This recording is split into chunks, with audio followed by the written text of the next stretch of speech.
ہر آدمی جو سینے میں ایمان رکھتا ہے، کتاب و سنت سے جڑا ہوا ہے، وہ چاہتا ہے کہ میں سنور جاؤں، میرے اخلاق، میرا کردار، میرے اعمال،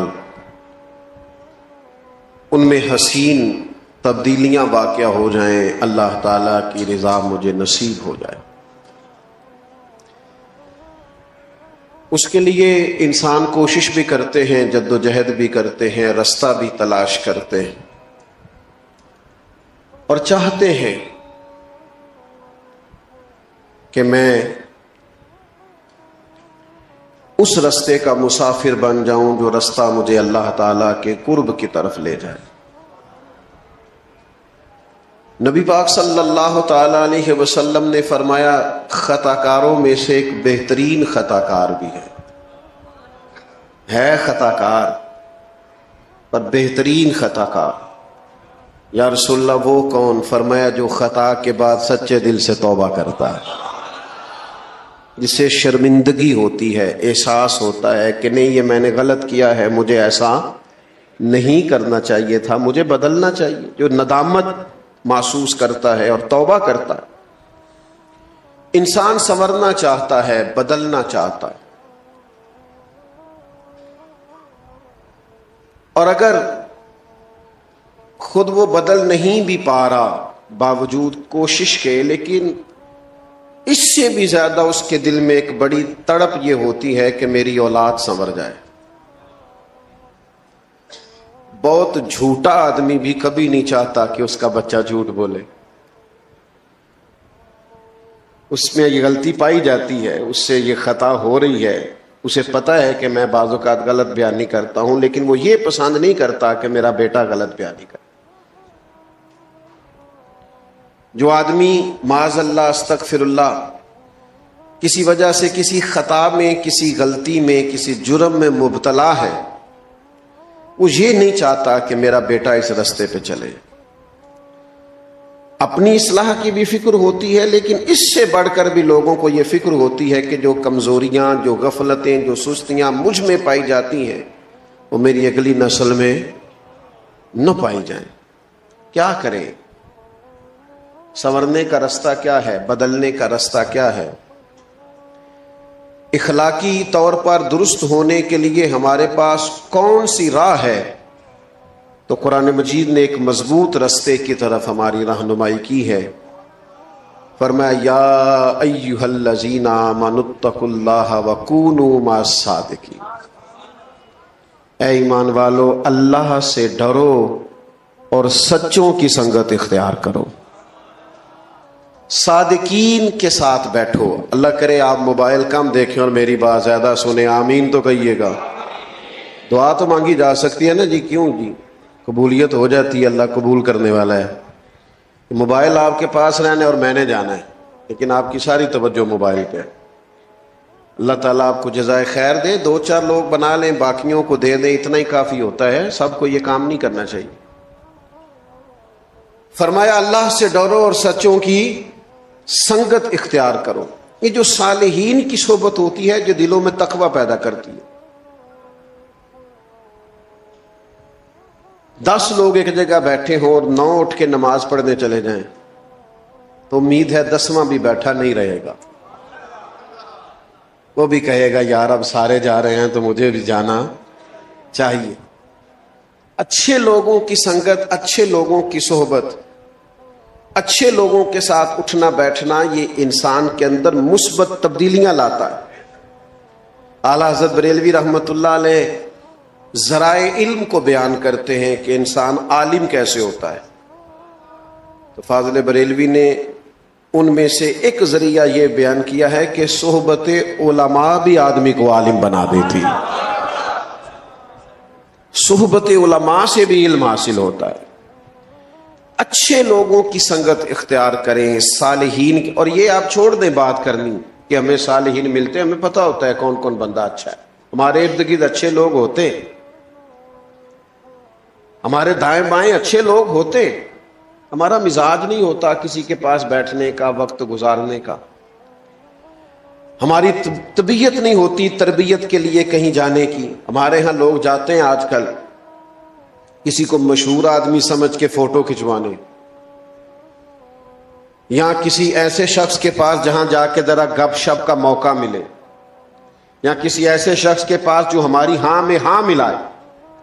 اچھی صحبت، صحبت صالحین اتنی ہی زیادہ ضروری ہے جتنا انسان کے لیے سانس لینا ضروری ہے.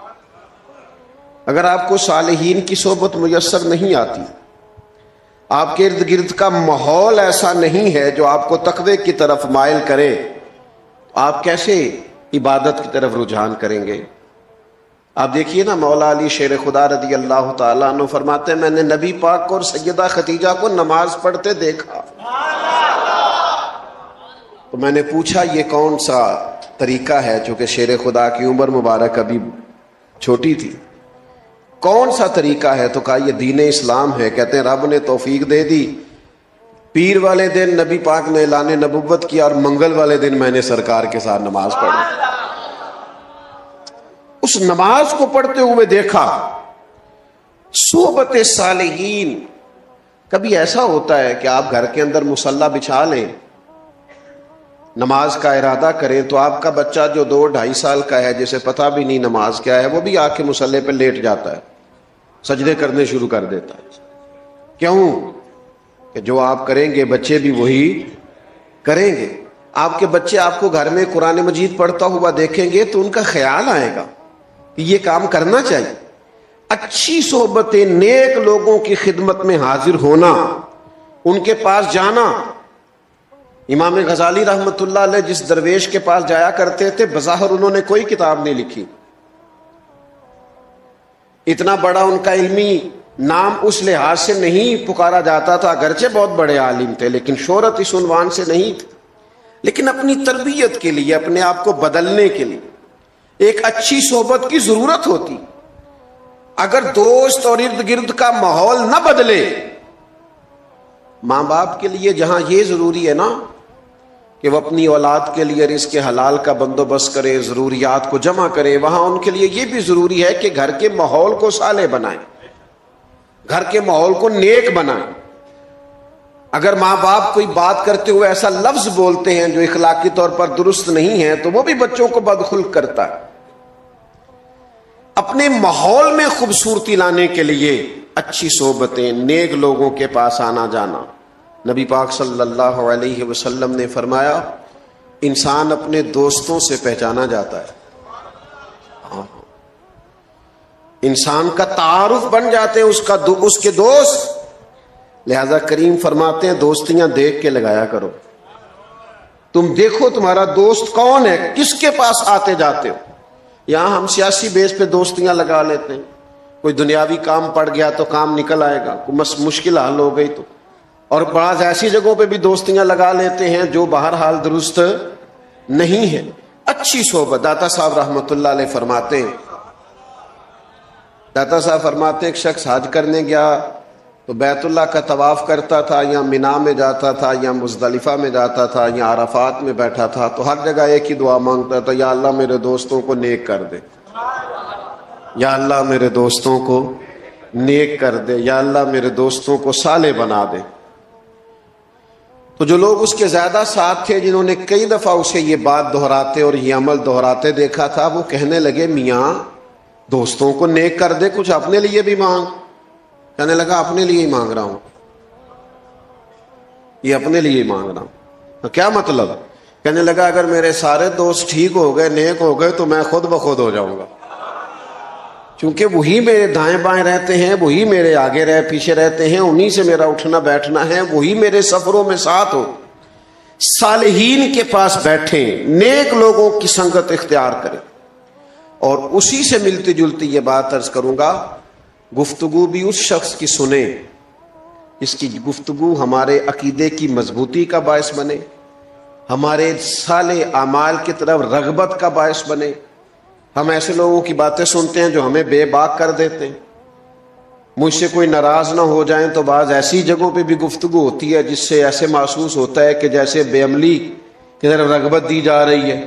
یعنی تقریر کرنے والا اگر کہے کہ تو اپنی نمازاں سام کے رکھ سڑکوں تے عشق ہے، تو اسے پوچھا جائے گا کہ نماز عشق رسول نہیں؟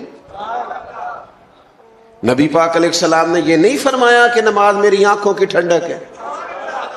تو عشق رسول میں صرف محفل ہی کرائی جاتی ہے، عشق رسول میں لنگر ہی کھایا جاتا ہے، نماز بھی عشق رسول میں پڑھی جاتی ہے۔ تو یہ کیا آپ لوگوں کو فلسفہ بیان کر رہے ہیں کہ جس سے بے عملی ظاہر ہو رہی، بد عملی اور خرابی پیدا ہو رہی؟ میں بعض ایسے لوگوں کو جانتا ہوں جو صالح تھے، نیک تھے، لیکن کچھ ایسے لوگوں کی صحبت اور سنگت میں جا کے بیٹھے کہ ان کا سارا مزاج ہی بدل گیا، حلیہ ہی تبدیل ہو گیا، رنگ ڈھنگ ہی بدل گیا۔ آپ یہ لوگ ہمارے ذہنوں پر اثر انداز ہوتے ہیں، ہم مانیں چاہے نہ مانیں، ہم دوسروں کا اثر قبول کرتے ہیں۔ یہ ممکن نہیں ہوتا کہ دوسروں کا اثر انسان قبول نہ کرے، انسان پر اثر ہوتا ہے۔ اچھی صحبتیں، علماء کے پاس آنا جانا، ان کی خدمت میں بیٹھنا، ان کے پاس رہنا، بہت بڑے تھے امام اعظم ابو حنیفہ، بڑا مضبوط حافظہ اللہ نے عطا کیا۔ جن لوگوں کو لاکھوں حدیثیں یاد ہیں وہ بھی امام اعظم کے مقلد ہونے پر فخر کرتے ہیں۔ اللہ تبارک و تعالی نے ان کو بڑی قوت عطا کی تھی، تقوی عطا کیا تھا۔ اتنا علم ہے، اتنا فضل ہے، اتنی رعنائی ہے، اتنا حافظہ ہے، اور پھر اللہ نے حکمت عطا کی ہے، امام صاحب کو مسائل نکالنے آتے ہیں، لیکن اس کے باوجود سیدنا امام جعفر صادق کی صحبت میں جا کے بیٹھا کرتے، ان سے فیض لیتے تھے، اور فرماتے تھے اگر وہ 2 سال نہ ہوتے جو مجھے امام جعفر صادق کی صحبت میں ملے ہیں تو ابو حنیفہ ہلاک ہو جاتا، میں ہلاک ہو جاتا۔ مجھے وہ 2 سال کی جو نیک آدمی کی صحبت تھی، اس صحبت نے میرے اندر تقویٰ پیدا کیا، عبادت کا نور پیدا کیا، خوبصورتی پیدا کی۔ میرے بھائیوں، خدا را اپنے ارد گرد کے ماحول کو درست کریں، اپنے آنے والی نسلوں کو صالح اور خوبصورت سوسائٹی دیں۔ حضرت عمر رضی اللہ تعالیٰ عنہ فرمایا کرتے تھے جو لوگ کثرت سے استغفار کریں ان کی صحبت میں بیٹھا کرو، جو لوگ کثرت سے استغفار کرنے والے ہوں ان کے پاس بیٹھا کرو۔ وہ عاجز لوگ ہوتے ہیں، وہ رب سے ڈرنے والے ہوتے ہیں، اس لیے کہ انہیں اپنے گناہوں پر ندامت ہوتی، انہیں احساس ہوتا۔ یہ جو ہمارے بزرگ تھے جن کے ہم عرس مناتے ہیں، جن کی ہم یادوں میں بیٹھتے ہیں، یہ صرف شاگرد نہیں ہوتے تھے، یہ با ادب شاگرد ہوتے تھے۔ انہوں نے صرف دین نہیں پڑھا ہوتا تھا، انہوں نے تھوڑے جوتے بھی سیدھے کیے ہوتے تھے اساتذہ کے۔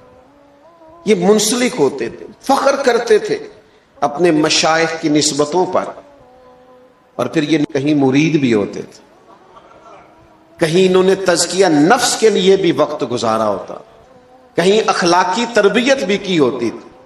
میں چھوٹا آدمی ہوں، کو بڑی بات کروں گا تو اچھا نہیں لگے گا، چھوٹے منہ سے بڑی بات۔ آج تو ہمارے مذہبی سٹیج اور مذہبی لوگ اور جلسے اور نعتیں اور آنا اور جانا اور سٹیٹس اور ویوز، اور جناب اتنا چل گیا اور اتنا بن گیا۔ ہم کیا دیں گے سوسائٹی؟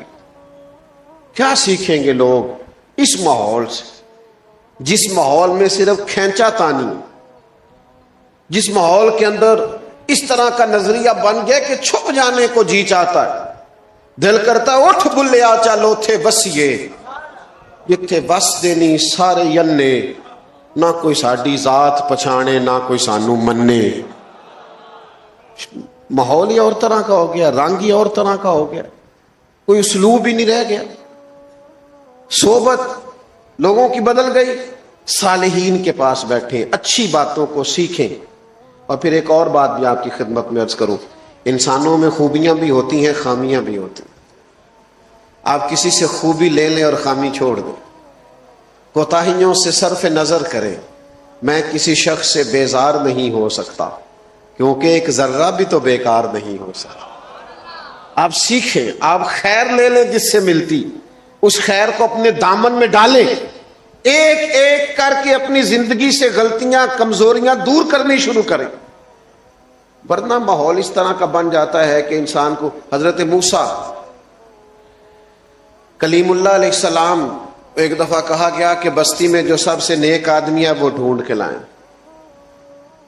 تو اب جسے حضرت موسیٰ نیک کہیں گے وہ کتنا کو نیک ہوگا؟ پوری بستی میں سے نیک آدمی تلاش. مکتوبات 2 صدی میں صوفیاء اس کو لکھتے ہیں، کہتے ہیں وہ سب سے نیک آدمی ڈھونڈ کے حضرت موسیٰ علیہ السلام لائے. اب کہا گیا اس کے ذمے لگائیں. حضرت موسیٰ نے اس کے ذمے لگایا کہ بستی میں سب سے گناہگار بندہ ڈھونڈ کے لاؤ. نیک آدمی کے ذمے لگایا کہ سب سے، میرا خیال ہے یہ میرے ذمے لگتا تو 2 بندے نیک بچنے تھے، ایک میں، ایک جو میرے پیچھے ہاتھ باندھ کے چلتا ہے، باقی سارے گناہگار تھے. جو میری ہاں میں ہاں نہ ملا ہے. آپ ناراض نہ ہونا، آج کل لوگ حق پرست نہیں ہوتے، گروہ پرست ہوتے، اپنے اپنے گروہ کو سپورٹ کرتے ہیں، حق کو نہیں. معاذ اللہ ثم معاذ. حضرت کلیم علیہ السلام نے اس سے کہا کہ تو گناہگار کو ڈھونڈ کے لا. تو وہ کہنے لگا حضور مشکل کام ہے، میں نے وہ اینک لگائی نہیں جس سے لوگوں کے گناہ نظر آئے. فرمایا نہیں، بس یہ کوئی پیار کی بات ہے، میں تجھے کہتا ہوں. تو اس بندے نے نظر ڈالی اور کہا مجھے 3 دن کی مہلت دے، میں ڈھونڈ کے لاتا ہوں. 3 دنوں کے بعد مقررہ وقت پر وہ بندہ ڈھونڈ کے کسے لایا؟ اپنے گلے میں رسی ڈالی.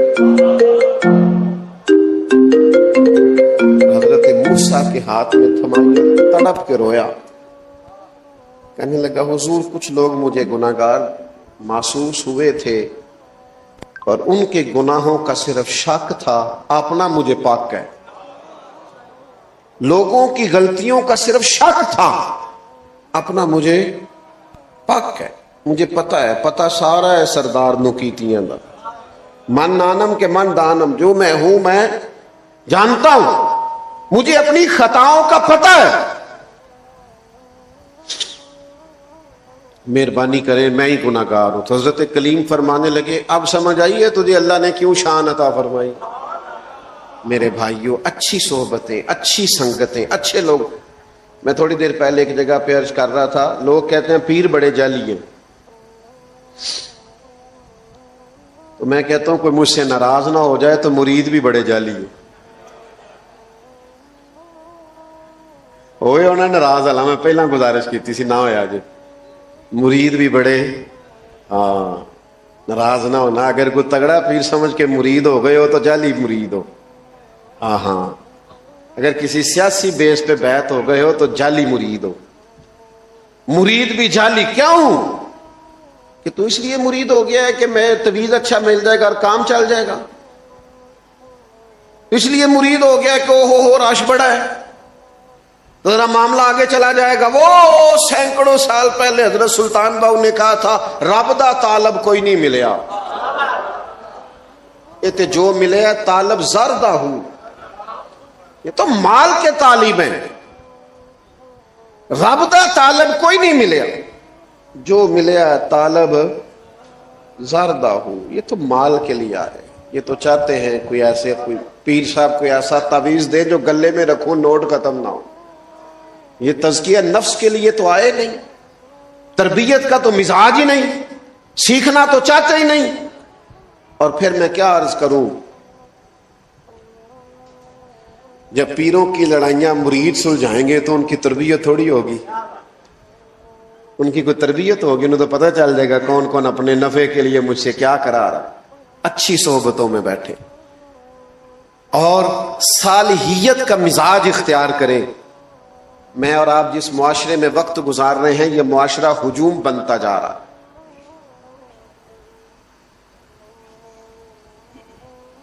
ہر آدمی ایک نئی سوچ اور ایک نیا زاویہ نگاہ پیش کرتا ہے.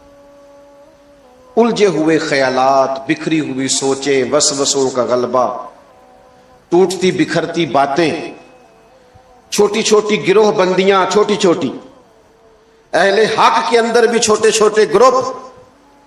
یہ انداز درست نہیں ہے. اپنے بزرگوں کی صحبت اختیار کریں، اپنے بزرگوں کی کتب کا مطالعہ کریں.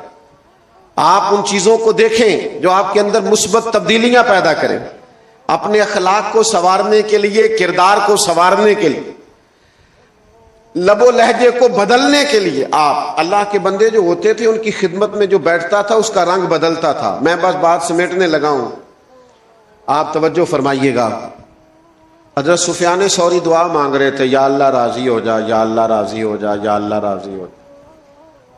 تو حضرت رابعہ بصریہ پردے کے پیچھے بیٹھی تھی, وہ بار بار دعا مانگ, یا اللہ راضی ہو جائے. تو حضرت رابعہ پردے کے پیچھے سے بولی, کہنے لگی چلے بس کریں, کچھ آگے بھی مانگیں. تو کہنے لگے آپ کیوں اس پر ناراض ہو گئی ہیں؟ تو فرمانے لگی پہلے جتنے لوگ دعا مانگ رہے ہیں یا اللہ راضی ہو جا, یا اللہ راضی ہو جا, یہ سارے اپنے دل پہ ہاتھ رکھ کے بتائیں نا, یہ سارے اللہ سے راضی ہیں؟ یہ سارے اللہ سے, کیونکہ قرآن مجید کا اسلوب یہ ہے کہ رضی اللہ عنہم ورضوا عنہ ذالک الفوز العظیم. کامیابی یہ ہے کہ اللہ بھی بندے سے راضی ہو اور بندہ بھی اللہ سے راضی ہو.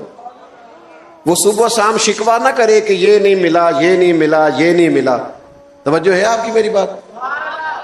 وہ ہر وقت شکوہ نہ کرے, بلکہ اللہ بندے سے راضی ہو اور بندہ بھی اپنے اللہ سے. اور نبی پاک علیہ السلام نے فرمایا تو رب کے دیے ہوئے تھوڑے رزق سے راضی ہو جا, وہ تیری تھوڑی عبادت سے راضی ہو جا. راضی رہنا سیکھیں.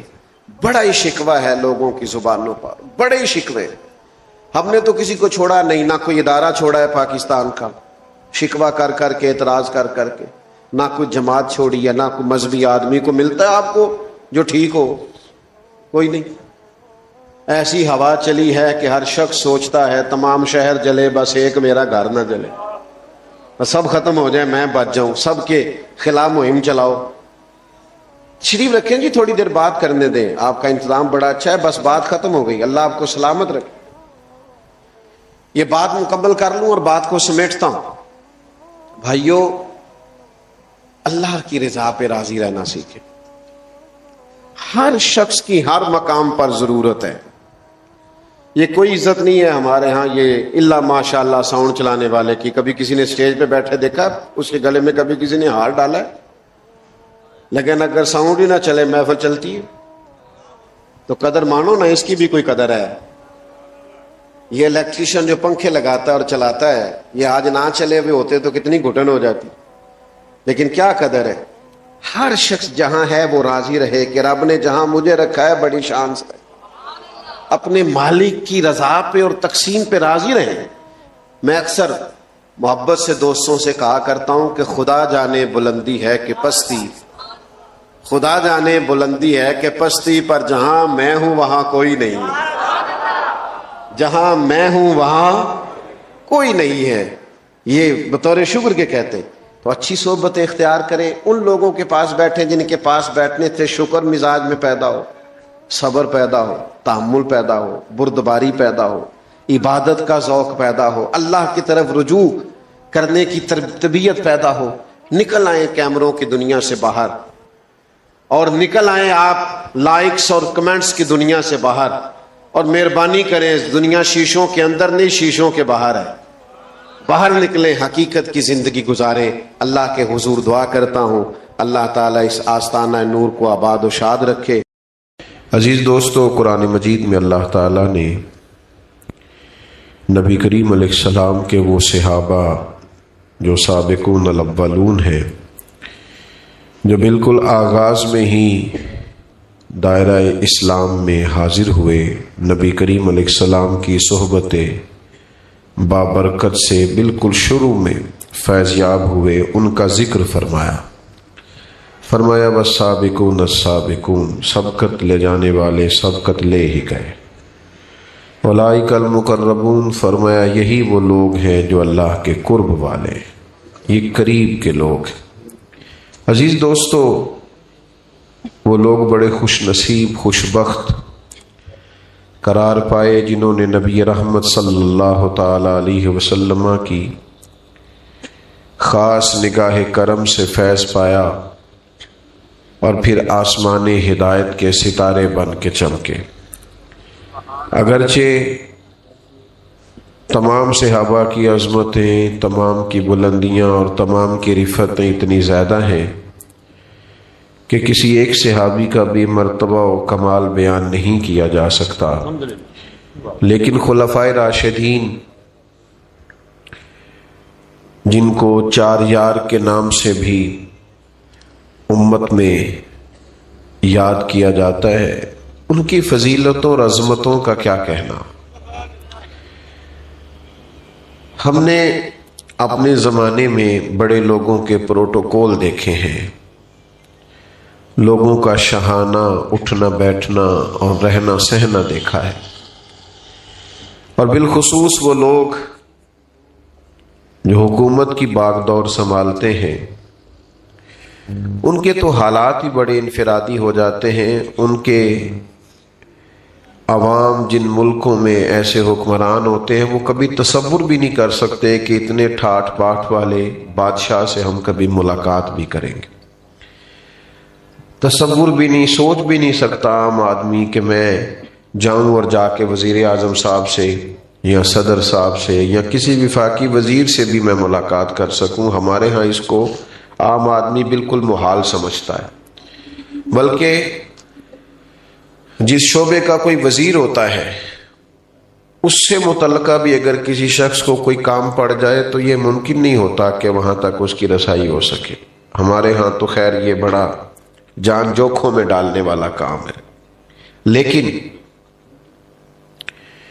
اس وقت کو آپ سوچئے جب کیسر و کسریٰ حکمران تھے اور عجیب ان کی حکومتیں تھیں کہ جن میں انسانوں کی منڈیاں لگتی تھیں، لوگ بکتے تھے، بوڑھے ماں باپ کو جا کر کے لوگ بیچ آتے تھے، اور پھر مطلق العنان سمجھنے والے اپنے آپ کو وہ حکمران، کسی کی جرت کیا ہے ان کے محل تک رسائی پا سکے، ان سے بات کر سکے۔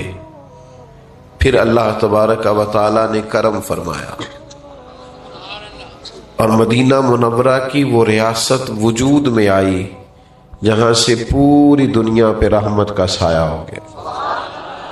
نبی کریم صلی اللہ تعالی علیہ وسلم کے اس ریاست کی تشکیل کے بعد لوگوں نے ایک عجیب اور بالکل انفرادی اور بالکل الگ تھلگ اور خوبصورت نظارہ دیکھا۔ اب لوگ چاہتے تھے کہ اس کا تسلسل ہو، یہ جو حضور نے کرم نوازی فرما کے اتنا خوبصورت نظام بنا دیا ہے کہ کسی کو کوئی مشکل ہی نہیں ہے۔ اللہ کے محبوب علیہ السلام تشریف فرمائے ہیں تو ایک شخص آیا تو نبی کریم صلی اللہ تعالی علیہ وسلم صحابہ کے بیچ تشریف فرما تھے، اور ان کی نظریں جھکی ہوئی تھیں اور ان کے دل کی دھڑکنیں بھی ادب کے ساتھ آواز دے رہی تھیں۔ اس ماحول میں وہ شخص آیا اور صحابہ کے وہ ادب والے لہجے اور وہ سکون، اطمینان اور قرار والا ماحول اس نے دیکھا تو وہ کانپنے لگا۔ اچانک انسان کسی بڑے آدمی کے سامنے حاضر ہو جائے، وہ کانپنے لگا اور اس کے جسم پر راشا طاری ہو گیا۔ تو کریم فرمانے لگے کیا ہوا؟ تو عرض گزار ہوا کہ میں مدینے کی سلطنت کے امیر کے پاس آیا ہوں، بہت غریب آدمی ہوں، مجھے سلیقے نہیں آتے بادشاہوں سے ملنے کے۔ بات کہاں کی تھی، کہاں چلی گئی؟ محبوب کی آنکھوں میں آنسو آ گئے۔ حضور فرمانے لگے نہیں بھائی، تو کسی بادشاہ کے پاس نہیں آیا، تم تو اس بیٹے کے پاس آیا ہے جس کی ماں گوشت کے خشک ٹکڑے کھا کے بھی گزارا کر لیتی تھی۔ تو بھائی حکومت کو، ریاست کو، سلطنت کو وہ تصور دینا کہ جس میں کسی شخص کو کوئی مشکل محسوس نہ ہو، عام آدمی یہ سمجھے کہ میری رسائی بڑی آسان ہو گئی اور میرے لیے یہ معاملہ بڑا قریب ہو گیا۔ خلفائے راشدین نے اس خوبصورتی سے اس نظم کو چلایا ہے، اس حسن کے ساتھ اس کو لے کے آگے بڑھے۔ انصاف لوگوں کو لوگوں کی دہلیز پہ ملتا، بادشاہ سلامت جن کو لوگ بادشاہ سلامت اپنے دور میں سمجھتے تھے، پھر وہی سلطنت وہ روپ اختیار کر گئی کہ پانچوں وقت خلیفۃ المسلمین مسجد میں حاضر ہے، نماز کے بعد اپنی بات ان سے کی جاتی ہے، وہ بات سنتے ہیں ان کے ساتھ۔ ذرا اس کو سوچئے تو صحیح کہ آپ جائیں، چلے کسی شہر میں بھی دارالحکومت ہو لیکن آپ پہنچ جائیں، آپ کو اجازت نہیں ہے جی، یہ تو وہ آدمی کام کرے گا جو سامنے بیٹھے گا. آپ لوگ چھوڑ دیں اسٹیج والے نا موبائل چلائیں. اللہ جزا دے. آپ تو بات سنیں نا بھیا, اور بھی غم ہے زمانے میں محبت کے سوا. ساری قوم کو صحافی تو نہیں نا بنانا کہ سارے موبائل ہی چلائیں, باقی بھی کئی کام کرنے والے وہ بھی کرنے. آپ غور کریں کیا عرض کر رہا ہوں. یعنی آپ اس تصور کو سوچئے کہ آپ چلے گئے دارالحکومت میں اور آپ نے وہاں کی جامع مسجد میں صرف نماز پڑھنی ہے, اور نماز پر آپ کی امیر سے ملاقات ہو جائے گی. ایک ایسا آسان کام ہے, کسی بھی قوم کے لیے یہ کتنا خوبصورت عمل ہے کہ آپ جا کے وہاں نماز ادا کریں گے, ملاقات ہو جائے گی. اور اس طرح کی بھی کیفیات ہوئی کہ شاہ روم نے ایک شخص کو بھیجا حضرت عمر رضی اللہ تعالیٰ عنہ کے زمانہ نور میں. اس نے آ کر کے پوچھا تمہارا امیر کہاں ہے؟ تو کہا مسجد میں ہوں گے. کہا نہیں ان کا محل. کہا ہمارے امیر کا محل نہیں ہوتا. آج کے مسلمانوں کے آپ محلات دیکھیں, آپ کو اندازہ ہوگا کہ رنگ کیا ہے اور لوگ کس رستے پہ چل پڑے. کہا مسجد میں ملاقات ہو جائے گی. وہ مسجد میں گئے تو جان کر کے پوچھا مجھے امیر سے ملنا تھا. انہوں نے کہا کہ وہ یہیں تھے, یہ باہر نکلے ہوں گے. تو کہتے میں باہر نکلا تو ایک اور صاحب سے پوچھا تو کہنے لگے باغ میں تشریف لے جاتے ہوئے میں نے دیکھا ہے. کہتے میں حیران ہو گیا. دیکھیں نا آج کل ہمارے ملک کا حال یہ ہے کہ ایک صوبائی ممبر بھی سڑک پہ چڑھ جائے تو رستہ نہیں ملتا. کہتے فلاں صاحب جا رہے, رک جاؤ رک جاؤ رک جاؤ, کیا ہونے لگا ہے؟ کہتے پروٹوکول جا رہا ہے. اچھا بھائی آپ پہلے گزر جائیں, چونکہ آپ خادم جو ہوئے قوم کے, خادموں کو پہلے ہی گزرنا چاہیے. جو مخدوم ہیں وہ سڑکوں پہ کھڑے ہیں بیچارے پیچھے پیچھے لائنوں. تو امیر المومنین باغ میں, اور باغ میں بھی ایک درخت کے سائے میں مٹی کی اینٹ کا سرانہ بنائے جناب عمر آرام فرمائے. تو وہ شخص کہتے ہیں جناب عمر کو وہاں لیٹے ہوئے دیکھا تو میں تڑپ گیا. میں نے کہا انصاف کر کے سوئے ہو نا, تو یہاں بھی ٹھنڈی نیند سو رہے ہو, آرام کی نیند سو رہے ہو. خلفائے راشدین کے بارے میں اپنے تصور کو سمجھیے. یہ وہ عظیم المرتبت لوگ ہیں کہ جنہوں نے اپنے آپ کو یکساں ڈھالا ہے, اپنے اندر انقلاب برپا کیا ہے. ان کی جو فضیلتیں ہیں, ان کے جو فضائل ہیں, کمالات ہیں, وہ وراء الورا ہیں. لیکن اس کمال کو بھی تو ذرا دیکھیے نا کہ حضرت ابو بکر صدیق رضی اللہ تعالی عنہ, آپ تو رئیس اعظم ہیں, مالدار ہیں, بہت بڑے تاجر ہیں, لیکن وہی جناب صدیق اکبر امیر المومنین بنے. یہاں اسی وقت گارڈ آ جاتے ہیں, اسی وقت جناب ان کے لیے اسپیشل سیکیورٹی آ جاتی ہے, اسی وقت جیسے ہی حلف برداری کی تقریب ہوتی ہے ختم تو ساتھ ہی وہ ساری سہولیات شروع ہو جاتی ہیں جو جناب بہت بڑے بادشاہوں کو بھی میسر نہیں ہوتی. اور اس کے باوجود وہ جمہوری ہونے کا دعویٰ کر رہے ہوتے ہیں اور جمہوریت کا راگ الاپ رہے ہوتے ہیں. یہاں حال یہ ہے, اتنے بڑے مالدار ہیں جناب صدیق اکبر, لیکن خلیفہ بنے تو سر کے اوپر ٹوکرا رکھا, بازار کی طرف جا رہے ہیں. تو حضرت عمر نے کہا آپ کہاں تشریف لے جا رہے ہیں؟ کہا میں نے منڈی میں نہیں جانا, کاروبار نہیں کرنا, بچوں کا پیٹ نہیں پالنا, ان کے لیے میں نے کچھ کمانا نہیں. جناب کیا مطلب, آپ امیر المومنین ہیں؟ فرمایا وہ بات ٹھیک ہے, لیکن یہ کہ مجھے کاروبار بھی تو کرنا ہے. اب صحابہ نے مجلس مشاورت قائم کی. میری طرف دیکھنا میرے موبائل والے بھائیوں, اب مجلس مشاورت قائم ہوئی اور کہا کہ ہم آپ کا مال خزانہ میں سے وظیفہ مقرر کرتے ہیں, آپ مہربانی فرمائیں. یہ سادگی, یہ رویہ, یہ انداز. عصر کے بعد امیر المومنین نکلا کرتے تھے اور کچھ یتیم بچیاں تھیں, ان کی بکریوں کا دودھ انہیں دھو کے دے کے آیا کرتے تھے. امیر المومنین خدمت کرتے, مسجد میں نظر آتے, لوگوں کے دکھ سکھ میں شریک ہوتے, اور کبھی کبھی ان کی آنکھیں آنسو برسانے لگتی تو قریب بیٹھے لوگ ان سے پوچھتے جناب کیا ہوا؟ فرمانے لگے بس اسی طرح ایک دن حضور تشریف لے گئے تھے ایک رستے میں, اور پھر محبوب واپس آ گئے تھے, مجھے یاد آ گیا ہے, تو اس یاد نے مجھے رلا دیا ہے. اس امت کے سب سے پہلے صوفی کا نام بھی جناب صدیق اکبر ہی ہے. وہ معرفت کی خاص بات, آپ سمجھیے اس بات کو, وہ حقیقت پسندی کے جملے، وہ کیف، وہ سرور، وہ لذت. پتہ کیا ہے، ماحول میں نا بڑی ساری خشکی اور تلخی سی آ گئی ہے. صوفیاء کی جو محافل ہوتی تھی ان میں بڑی رونق ہوتی تھی، تازہ دم لوگ ہوتے تھے، عقائد کے پختہ، فکری توانائیوں کے ساتھ چمکتے دمکتے چہرے، اور تازگی آتی تھی محافل اور مجالس میں حاضر ہو کر. یہ ذرا ایک مجلس دیکھیے برپا ہے صحابہ کی، اس طرح مجلس برپا ہے کہ حضرت صدیق اکبر علیل ہے، امام ابو نعیم نے اس کو لکھا ہے، اور کچھ صحابہ ان کی تیمارداری کے لیے حاضر ہوئے. یہ ذرا انداز گفتگو دیکھیے. تو ایک صحابی عرض کرنے لگے حضور کسی طبیب کو بھی دکھانا تھا، آپ کی صحت ٹھیک نہیں. آج کل ہم کہتے ہیں نا ڈاکٹر کو دکھایا ہے، پھر لوگ فوراً پوچھتے ہیں کیا کہا ڈاکٹر نے. چلے خیر، آپ ایسے نہیں ہوں گے، ورنہ ایسا بھی ہوتا ہے کہ لوگ یہ پوچھنے کے فوراً بعد پھر اپنا تجربہ بھی بتاتے ہیں، کہتے ہیں میں فلانی دوائی کھا دیجیے، اور کچھ دیسی نسخہ بنا کے بھی لے آتے ہیں. اور کچھ ایسے بھی ہوتے ہیں جو کہتے ہیں تھوڑا سا کھائیں بھی میرے سامنے.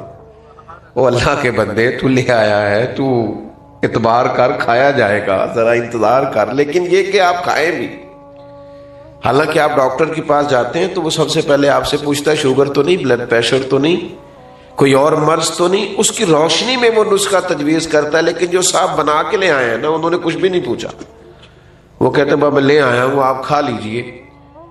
تو ڈاکٹر کو دکھایا ہے تو پھر ڈاکٹر نے کیا بتایا. تو یہ عام سوالات ہوتے ہیں، لیکن یہ معرفت والے لوگوں کی محفل ہے نا، یہ اللہ کے بندوں کی مجلس ہے نا. حضرت صدیق اکبر امیر المومنین علیل ہے، لوگ ان کی خدمت میں حاضر ہیں. دوستوں غور کیجئے گا. پوچھا حضرت طبیب کو دکھایا ہے؟ فرمانے لگے ہاں طبیب دیکھ رہا ہے، طبیب دیکھتا رہتا ہے. حضرت طبیب نے کیا کہا ہے؟ فرمانے لگے طبیب نے کہا ہے میں جو چاہتا ہوں کر دیا کرتا ہوں. تو اب جو جاننے والے تھے ان کی تو آنکھوں میں آنسو آ گئے. یہ کیا انداز گفتگو ہے؟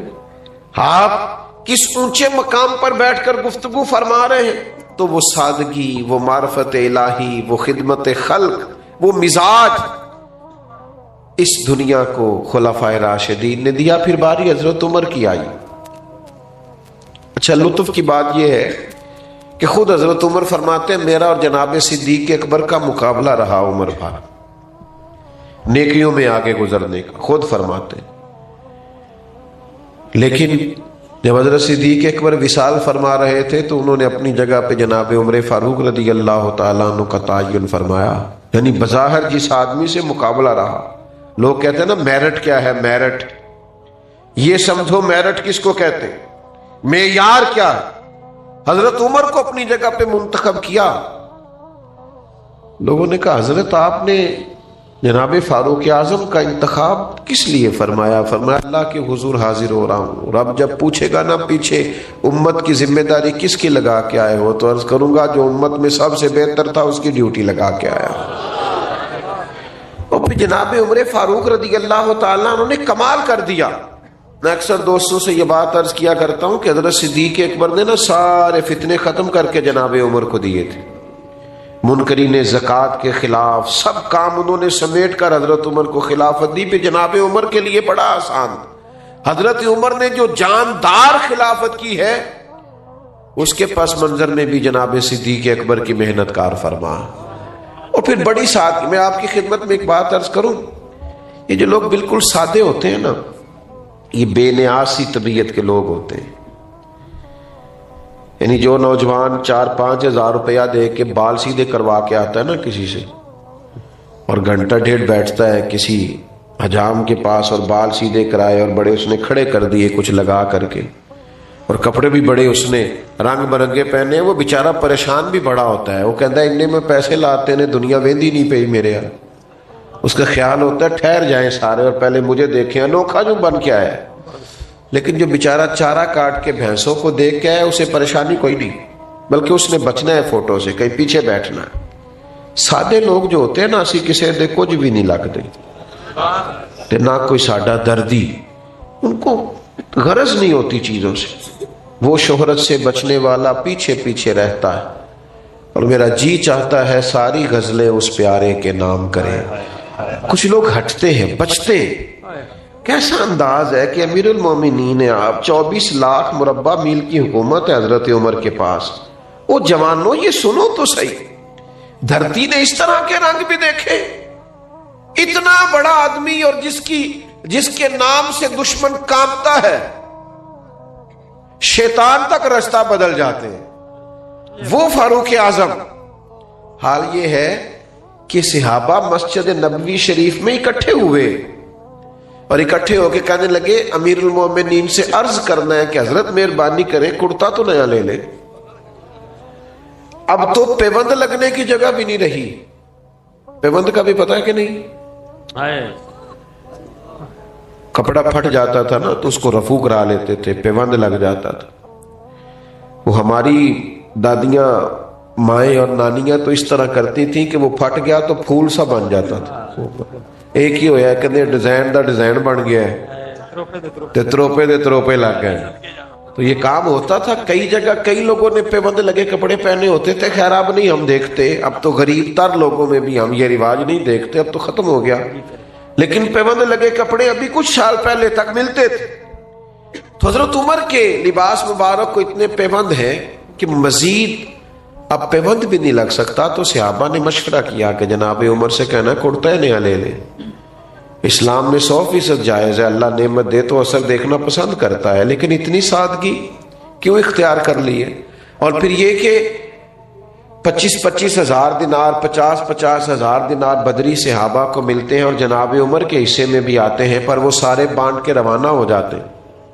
تو ان سے کہنا ہے کہ ایک کرتا ہی نیا لے لیں، تو ایک صحابی بولے، کہنے لگے بات بھی ٹھیک ہے، کہنا بھی چاہیے، اور اس شیر کا نام بھی بتاؤ جو عمر سے بات کرے گا۔ بات بتائیں نا، کون جناب عمر سے کہے گا کرتا خریدنے کا؟ تو ایک صحابی بولے، یہ دیکھو ان کا اعتماد کیسا تھا۔ آج کچھ بدنیت لوگ کیا انداز اختیار کرتے ہیں اور ان کا انداز کیسا تھا؟ ایک صحابی بولے اور کہنے لگے میں ایک ہستی کو جانتا ہوں جن کی بات حضرت عمر کبھی نہیں ٹالتے۔ کہا وہ کون ہے؟ کہا مولا علی شیر خدا رضی اللہ تعالی عنہ۔ ان کے بارے میں صحابہ کا اجماع تھا کہ یہ ایک دوسرے کے بغیر رہ نہیں سکتے، ایک دوسرے کی بات ٹال نہیں سکتے۔ کہاں سے لائے ہو تم وہ چیزیں اٹھا کر کے؟ کیوں بانٹتے ہو امت کو؟ دھرتی میں اگر کوئی کسی کی عزت کر کے دکھا سکتا ہے تو صحابہ نے تو ایک دوسرے کی کر کے دکھائی ہے۔ یہی تو معیار ہے ہمارے لیے جینے کا، سمجھنے کا، اور اپنے لیے فیوز و برکات لینے کا۔ بھائیو یاد رکھنا، حضرت عمر رضی اللہ تعالیٰ عنہ کے بارے میں مولا علی کہیں گے تو وہ کرتا لے لیں گے۔ حضرت علی کی خدمت میں عرض کیا گیا، فرمانے لگے بات تمہاری ٹھیک ہے، بڑے بڑے وزیر سفیر ملنے آتے ہیں اور عمر کا وہی پرانا کرتا سارا کچھ بانٹ دیتے ہیں، کرتا نیا لینے میں کیا حرج ہے؟ کہنا بھی چاہیے، بات بھی ٹھیک ہے، اور یہ بھی ٹھیک ہے میں کہوں گا تو وہ مان جائیں گے، پر میں نے کہنا کوئی نہیں۔ کہا جناب کیوں؟ فرمانے لگے میں مزاج جانتا ہوں، اس منصب کے بارے میں مولا علی اس کی نزاکتوں سے آگاہ ہے۔ کہنے لگے میں امیر المومنین سے نہیں کہوں گا، ہاں سیدہ عائشہ صدیقہ سے عرض کرو، وہ ماں کا درجہ رکھتی ہے۔ سیدہ پاک کی بارگاہ میں عرض گزار ہوئے صحابہ، پیغام دیا جناب عمر دوڑے ہوئے آئے۔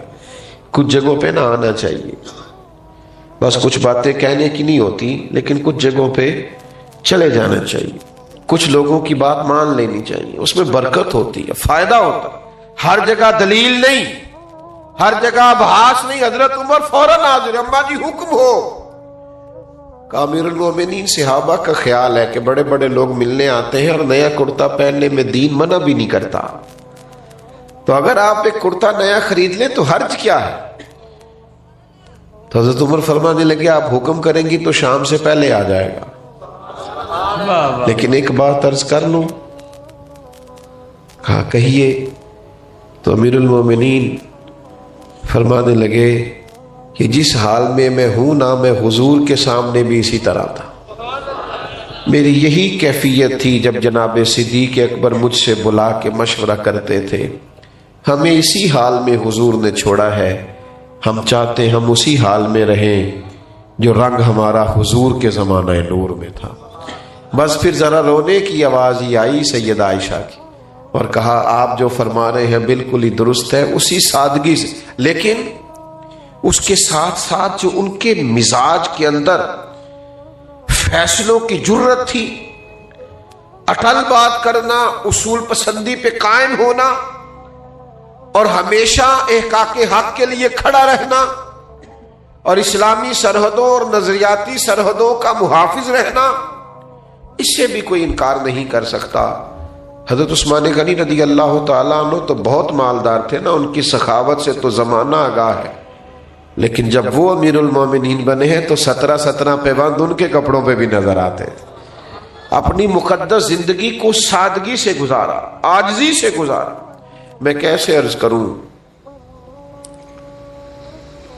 کہ مسائل میں جکڑی ہوئی قوم ان لوگوں سے جب کام کہتی ہے جن کو وہ ٹیکس بھی دیتی ہے، جو ان کی ٹیکس سے تنخواہ بھی پاتے ہیں، تو ڈر ڈر کے سہم کے بیچاروں کو بات کرنی پڑتی ہے۔ لوگ تکلیف کا شکار ہوتے ہیں۔ مجھے ایک آفس میں جانے کا ایک دفعہ اتفاق ہوا، کچھ کاغذات مجھے جمع کرانے تھے، تو وہ میں نے ان کے سامنے رکھے، تو انہوں نے ان کو پڑھا۔ پڑھنے کے بعد کہا کہ اس میں تو فلاں کاغذ کم ہے، تو آپ کو دوبارہ اپنی یونین کونسل میں جانا پڑے گا اور یہ کاغذ بنوانا پڑے گا۔ تو میں نے کہا ٹھیک ہے، میں لوٹتا ہوں اور میں وہ بنوا کر کے لے آتا ہوں۔ تو مجھے وہ شخصیت کہنے لگی کہ آپ فلاں ہیں، میں کچھ پہچان رہا ہوں۔ میں نے کہا